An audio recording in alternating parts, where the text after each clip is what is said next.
माऊली रामकृष्ण हरी आळंदी पासून पंढरपूर पर्यंत निघालेला हा माऊलींचा सोहळा आज फलटण मुक्कामी पोहोचणार आहे।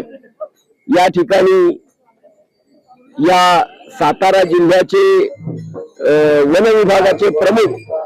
सातपुते सर आपल्या बरोबर आहेत आणि हा सगळा आपला निसर्गवाणीचा उपक्रम या विषयात त्यांच्याशी गप्पा झाल्या आणि त्यांचं काही मत आहे या विषयातलं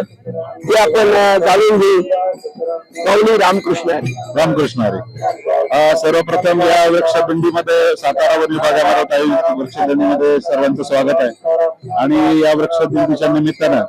आज निसर्गवारी या उपक्रमाची माहिती प्रशांत अवचट यांच्या माध्यमातून मिळाली आणि खरंच निसर्गवारीनं प्रशांत अवचट आणि त्यांच्या ग्रुपने जो काही हा उपक्रम सुरू केलेला आहे हा अत्यंत कौतुकास्पद आहे। कारण 800 वर्षाची आपली वारीची परंपरा आहे आणि या वारीच्या परंपरेमध्ये पर्यावरण पूरक असंच आतापर्यंत होत आलं होतं, परंतु मागच्या 40 वर्षात सुद्धा तेच होत होतं। मागच्या 4-5 वर्षापासून त्याच्यामध्ये जो बदल झाला आहे आणि थर्माकोलचा जे काही वापर होतो आहे, पत्रावळी आहे थर्माकोलच्या, बाकीचे क्लासेस आहेत ते रिप्लेस करून निसर्गपूरक उपक्रम पत्रावळी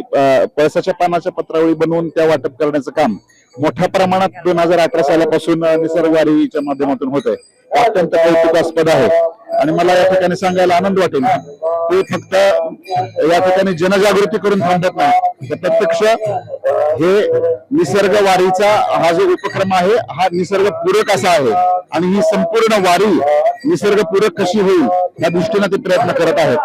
निश्चित वन विभागाचा प्रमुख म्हणून या ठिकाणी जिल्ह्याचा मला या ठिकाणी सांगायला आनंद वाटेल की वन विभाग सुद्धा यासाठी मोठ्या प्रमाणात पुढच्या काळामध्ये जनजागृती करेल आणि वेगवेगळ्या संस्थांना सोबत घेऊन यामध्ये अधिकाधिक चांगलं काम करण्याचा प्रयत्न करेल।